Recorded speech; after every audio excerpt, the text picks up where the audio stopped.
Greetings, one and all, once again, back to Exploring Arda, a Tolkien-centered podcast where I'm your host, Jackson, and I go through a bunch of Tolkien's works other than Lord of the Rings and The Hobbit. Now, of course, this is the continuing series, continuing series of Children of Húrin. So, yeah, I've been doing a lot of double chapters recently, just because a lot of chapters are a little bit longer, but this time it's actually one chapter, so that's good. Hopefully you guys have checked out the whole story so far of Children of Húrin. Also be sure to check out my other playlists of the Silmarillion, the Fall of Gondolin, Fall of Numenor. I almost forgot what I covered there. Fall of Numenor, as well as some of Tolkien's other shorter stories, I guess you could say. It's been a lot of fun over the past year, but now that it's a new year, trying to knock out Children of Húrin here so we can continue on telling other stories. So from last time, Túrin was having a lot of trouble. He was having a bad time. Not only did he realize that going into Dor-lómin and not finding his mom and sister, but basically they're elsewhere, somewhere, and his whole homeland is just terrible and everything's going south. Not only that, but Findalas from Nargathrond was found dead, and so he is very angered at that, very, very defensive, and he's not the most level-headed guy. I mean, he wasn't anyway, but like with the cursed sword of Anglicel or the Mormegal, basically, he ends up renaming himself again as Turambar, which is I want to say the Hand of Doom, but I don't think that is correct. Master of Doom. There you go. I don't know why it's Hand of Doom. Master of Doom. So now we're actually getting into chapter 14, which is the journey of Morwen and Niënor to Nargathrond. So that's what this chapter is going to be all about. Just kind of catch you guys up on the story, because we're just going to get right into it. Just because this is a reading channel, or at least this part of my channel is of exploring art. So that's kind of where we're at in the story. So let's just get into it, I think. When the fell winter withdrew, new tidings of Nargothrond came to Doriath. For some that escaped from the sack and had survived the winter in the wild came at last seeking refuge with Thingol, and the marchwards brought them to the king. And some said that all the enemy had withdrawn northwards, and others that Glaurung abode still in the halls of Felagund. And some said that the Mormegal was slain, and others that he was cast under a spell by the dragon, and dwelt there yet, as one changed to stone. But all declared that it was known in Nargathrond ere the end that the black sword was none other than Túrin, son of Húrin of Dor-lómin. Then great was the fear and sorrow of Morwen and of Niënor. And Morwen said, "Such doubt is the very work of Morgoth. May we not learn the truth, and know surely the worst that we must endure?" Now Thingol himself desired greatly to know more of the fate of Nargothrond, and had in mind already the sending out of some that might go warily thither. But he believed that Túrin was indeed slain or beyond rescue, and he was loath to see the hour when Morwen would know this clearly. Therefore he said to her, "This is a perilous matter, Lady of Dor-lómin, and must be pondered. Such doubt may in truth be the work of Morgoth, to draw us on some rashness." But Morwen, being distraught, cried, "Rashness, lord! If my son lurks in the woods hungry, if he lingers in bonds, if his body lies unburied, then I would be rash. I would lose no hour to go to seek him." "Lady of Dor-lómin," said Thingol, "that surely the son of Húrin would not desire. Here would he think you better bestowed than in any other land that remains, in the keeping of Melian. For Húrin's sake and Túrin's, I would not have you wander abroad in the black peril of these days." "You do not hold Túrin from peril, but me you will hold from him," cried Morwen. "In the keeping of Melian. Yes, a prisoner of the girdle. Long did I hold back before I entered it, and now I rue it." "Nay, if you speak so, Lady of Dor-lómin," said Thingol, "know this, the girdle is open. Free you came hither, free you shall stay, or go." Then Melian, who had remained silent, spoke. "Go not hence, Morwen. A true word you said. This doubt is of Morgoth. If you go at his will."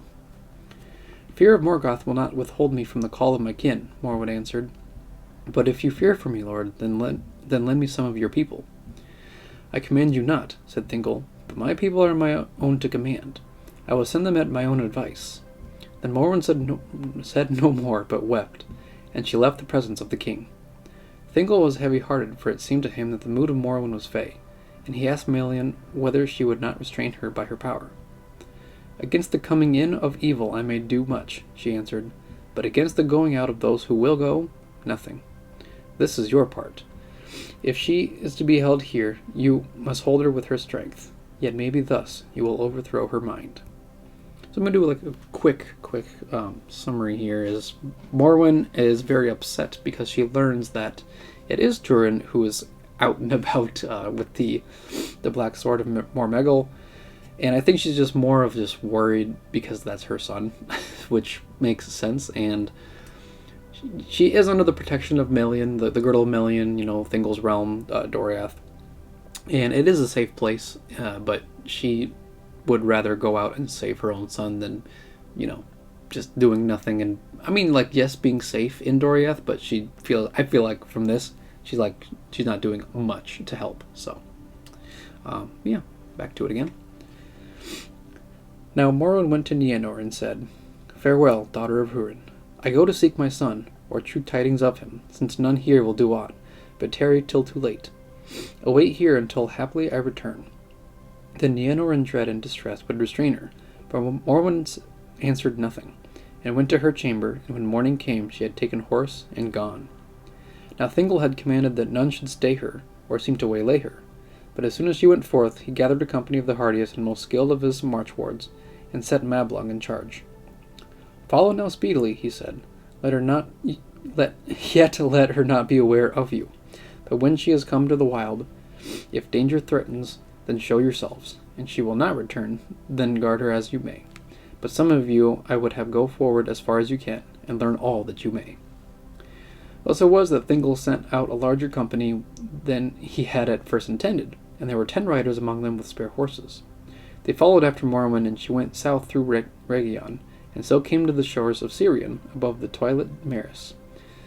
Twilight Maris. And there she halted, for Syrian was wide and swift, and she did not know the way. Therefore now the guards must needs reveal themselves. Wow, sorry guys. And Morwen said, "Will Thingol stay me, or late does he send me the help he denied?" "Both," answered Mablung. "Will you not return?" "No," she said. "Then I must help you," said Mablung, "though it is against my own will. Wide and deep here is Syrian, and perilous to swim for beast or man." "Then bring me over by whatever way the elven folk are used to cross," said Morwen, "or else I will try the swimming." Therefore Mablung led her to the Twilight Maris, and there amid creeks and reeds ferries were kept hidden and guarded on the east shore, for by that way messengers would pass to and fro between Thingol and his kin in Nargathrond. Now they waited until the starlit night was late, and they passed over in the white mist before the dawn.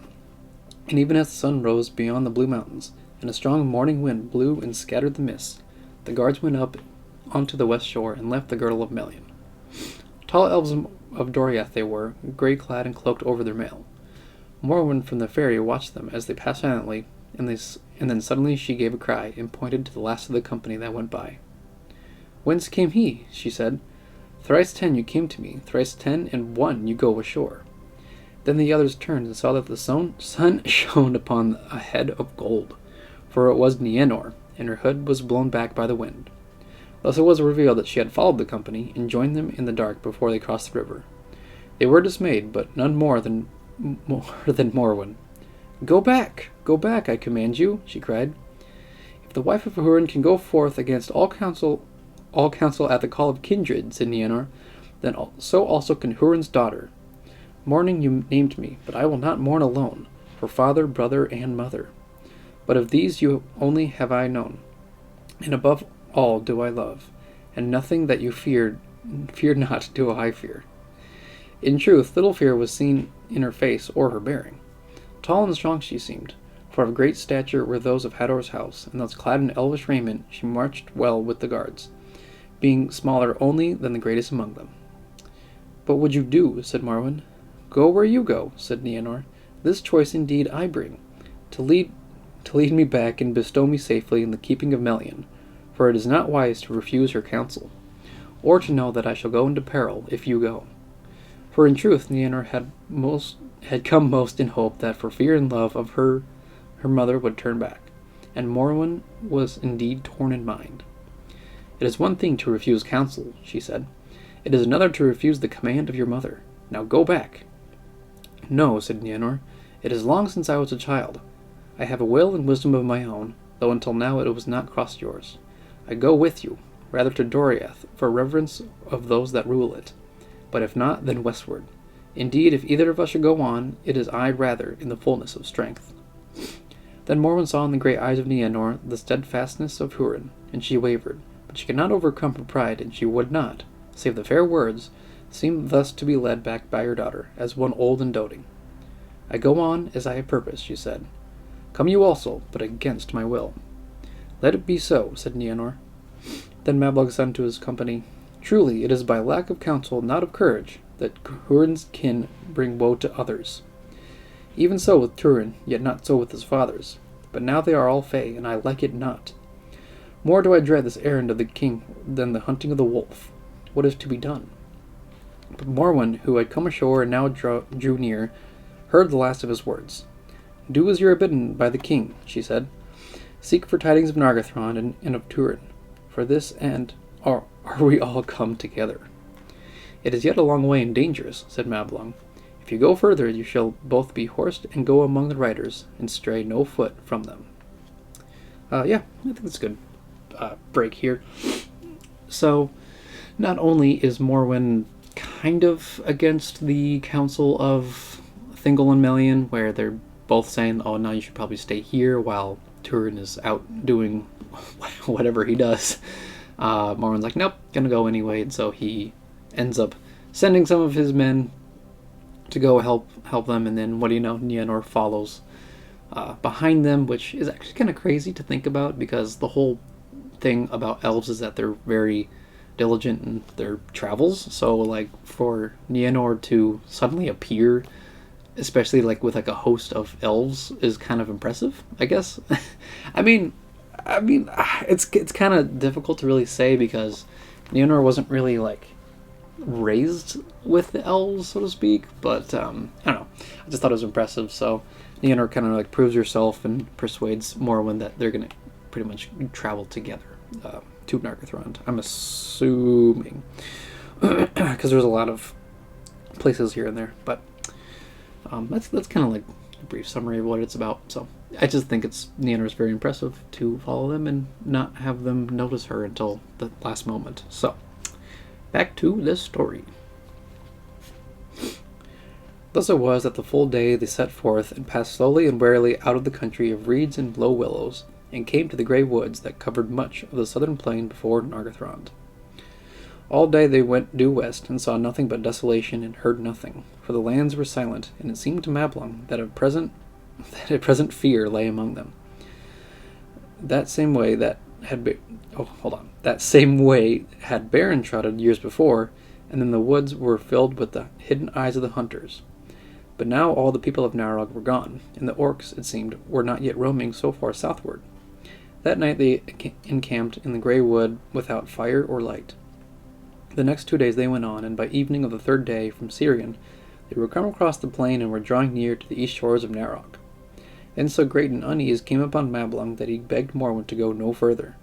But she laughed and said, "You will be glad soon to be rid of us, as is likely enough. But you must endure us a little longer. We are come too near now to turn back in fear."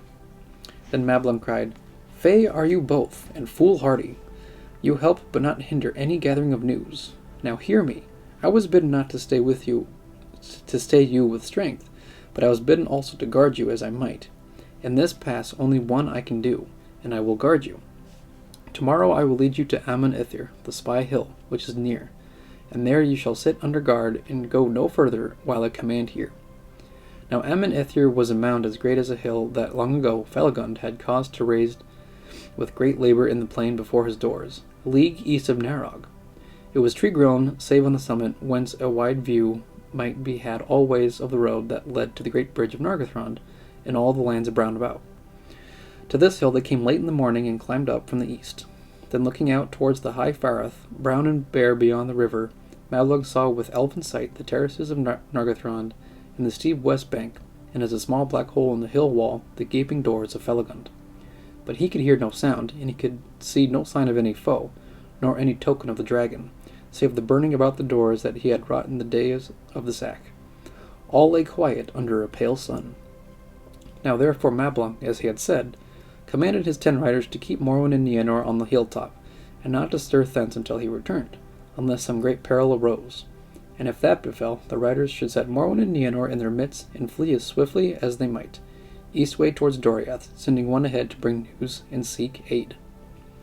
Then Mablung took the other score of his company, and they crept down the hill, and then passing into the fields westward, where trees were few, they scattered and made each his way, daring but stealthily to the banks of Narog.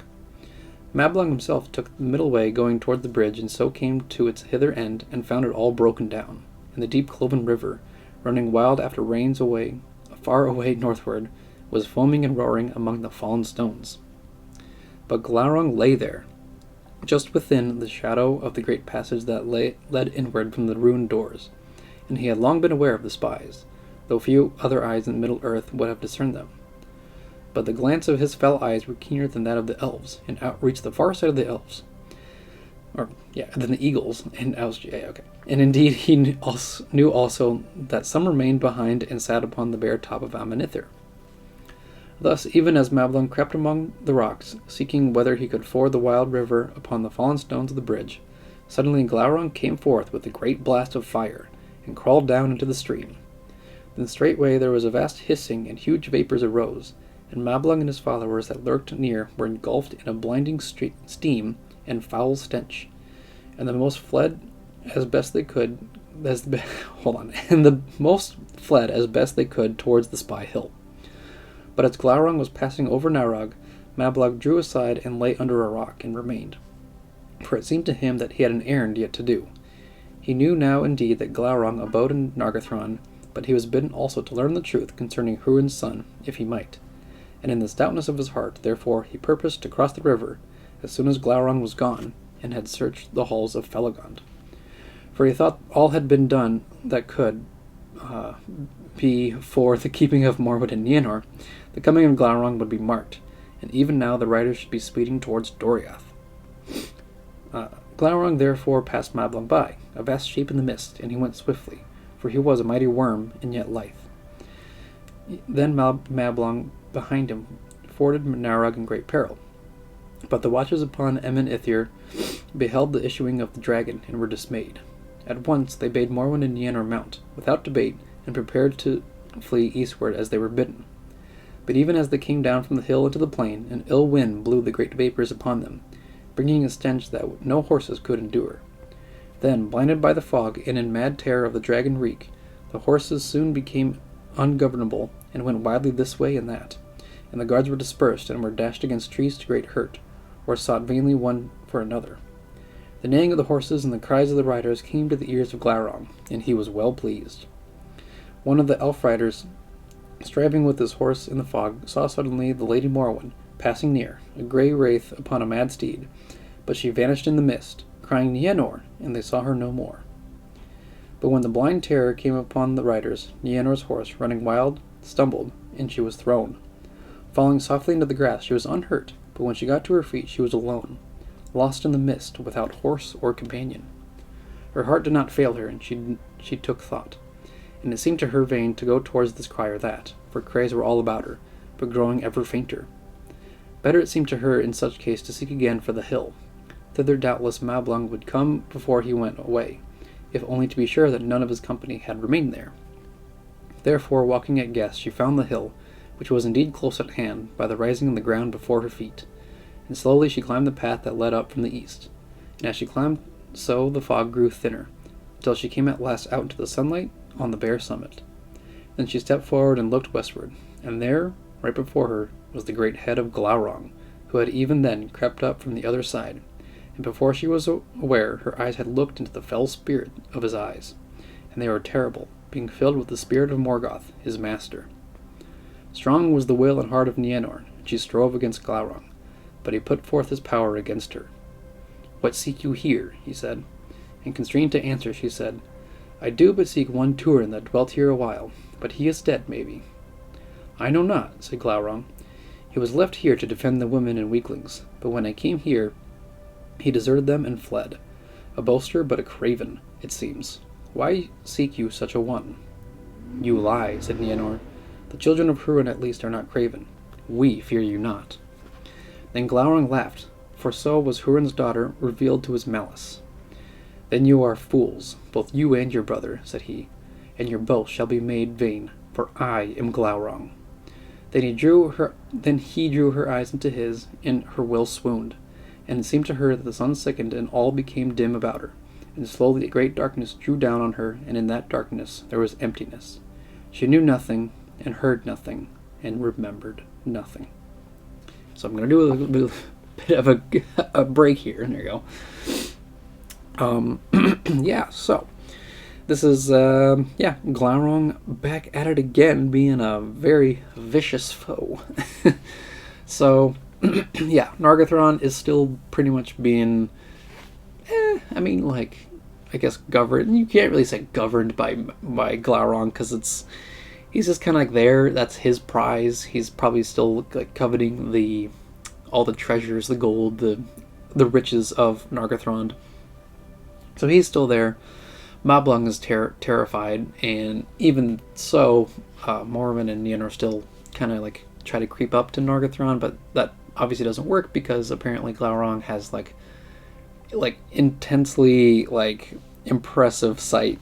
so he knows that they're there already, so that's why he kind of like shifts and moves a little bit, and then he like spews forth all that smog, which is actually terrifying, really, if you like think about it, like sending all these horses into a tizzy, and then of course all the riders get knocked down, and so it's like this one huge commotion just from this one dragon. And among all this confusion, he ends up finding Niënor, basically captures her because Niënor is part of Húrin's bloodline. So of course he's like, oh, okay, so both Túrin and Niënor are pretty much siblings. So of course he's like, all right, well, now it's Niënor's turn to, I guess, just have a terror of her own. And another one of his malicious spells, I guess you could say, is basically she doesn't remember anything about herself.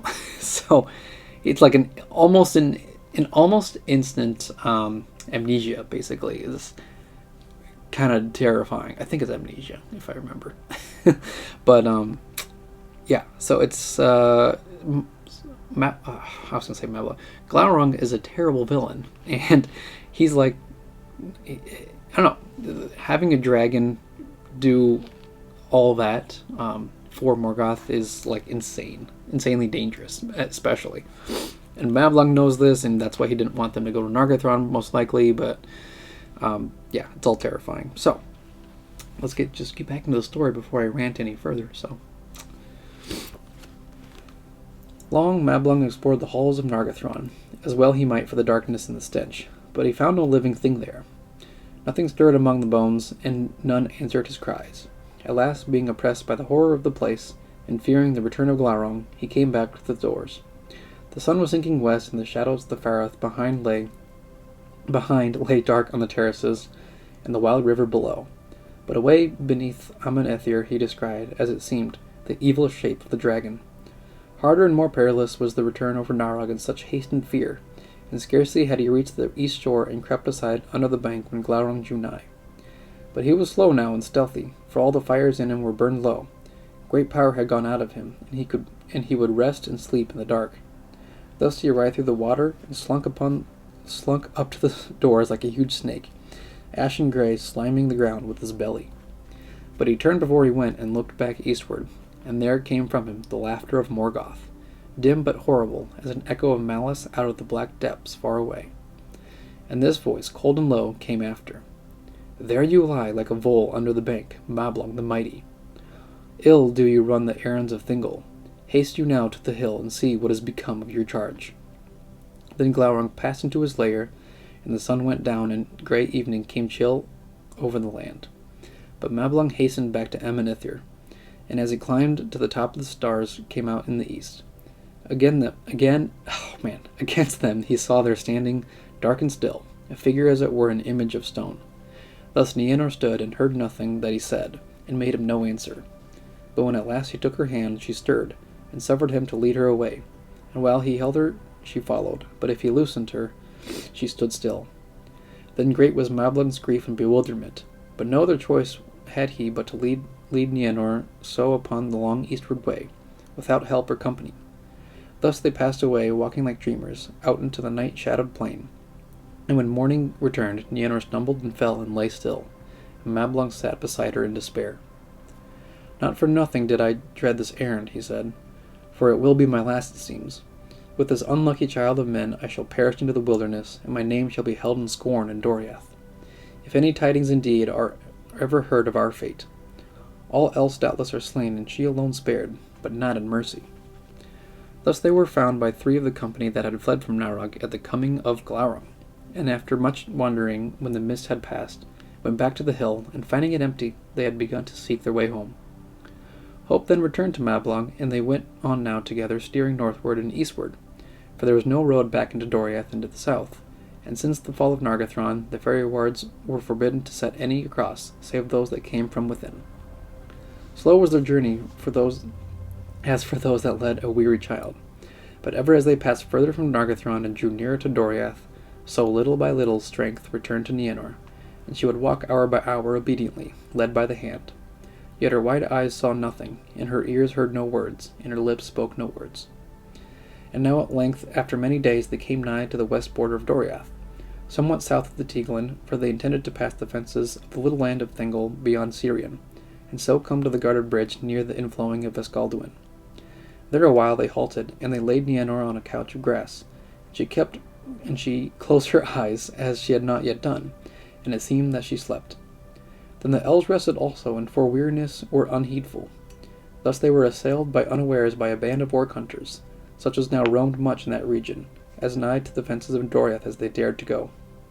In the midst of the affray, suddenly Niënor leapt up from her couch, as one waking out of sleep, to an alarm by the night, and with a cry she sped away into the forest. Then the orcs turned and gave chase, and the elves after them. But a strange change had come upon Niënor, and now she outran them all, flying like a deer among the trees with her hair streaming in the wind, and of her speed. The orcs indeed Mablung and his companions swiftly overtook, and they slew them one and all, and hastened on. But by then Niënor had passed away like a wraith, and neither sight nor slot of her could they find, though they hunted far northward and searched for many days. Then at last Mablung returned to Doriath, bowed with grief and with shame. "Choose you a new master of your hunters, lord," he said to the king, "for I am dishonored." But Melian said, "It is not so, Mablung. You did all that you could, and none other among the king's servants would have done so much. But by ill chance you were matched against a power too great for you, too great indeed for all that now dwell in Middle-earth." "I sent you to win tidings, and that you have done," said Thingol. "It is no fault of yours that those whom your tidings touch nearest are now beyond hearing. Grievous indeed is the end of all Húrin's kin, but it lies not at your door." For not only was Niënor now run witless into the wild, but Morwen also was lost. Neither then nor after did any certain news of her fate came to Doriath or to Dorlomin. Nonetheless, Mablung would not rest, and with a small company he went into the wild and for 3 years wandered far, and from arid Wethrin even to the mouths of Húrin, seeking for sign or tidings of the lost. And it's end of the chapter there. So it's always exciting stuff when Glaurung shows up, I think. But yeah, basically, even after the capture, it wasn't so much a capture, I guess, of Glaurung. He sets the spell, obviously, on Niënor, and she pretty much just becomes lame, I guess. The term is lame. Basically, yeah, she just doesn't respond to a lot of things. Like, at the very, slight touch, sure, that's why he, leads her by the hand, hopefully, back to Doriath. But along the way, of course, since the orcs are still very much stirring in Beleriand, they get waylaid by the orcs, and despite the small attack, Niënor pretty much gets scared. She runs this way, and I'm assuming Morwen kind of does the same thing. She kind of gets scared, not just because of the orcs trying to capture them, but also Niënor is just lost. So of course now they're both somewhere in the wild, and of course Mablung comes back very disappointed in himself, which I suppose makes sense. He was sent to pretty much guard them, and at the very end of the journey, he gets defeated. Glaurung does the whole spell on Niënor, so of course, like, he's really hard on himself. So I can kind of understand why he's kind of like that. But that's the end of 14, I believe. And we're getting close. We're getting close to the end of the story, so I'm pretty excited for that. I don't know. I just think any chapter with Glaurung is very intense, especially for children of Húrin. Is that Glaurung is the main enemy in this story, I think. Like, yes, Morgoth is ultimately, behind everything, pulling the strings, whatever. But Glaurung does a lot of personal hurt, I guess, especially with, like, the line of Húrin, which makes sense at the same time, too, because Morgoth curses Húrin at the very beginning, saying that, like, his whole family is going to suffer. And obviously, everything is kind of just slowly unwinding, but you get to see Morgoth's curse kind of unfold, especially in, like, the last half of the story. So it's crazy about what happens with all of that, but I'm still excited for finishing the story. So as always, now that if you're at the end of the episode, be sure to check out my channel. Like I've said before, there's playlists of all of my other Exploring Arda books and stories that I've read, so I'd really appreciate it. I'm also doing some Grim Captivation episodes, writing some of those, and hopefully I'll be publishing some of my Over the Garden Wall episodes maybe soon. So we'll see all about that stuff.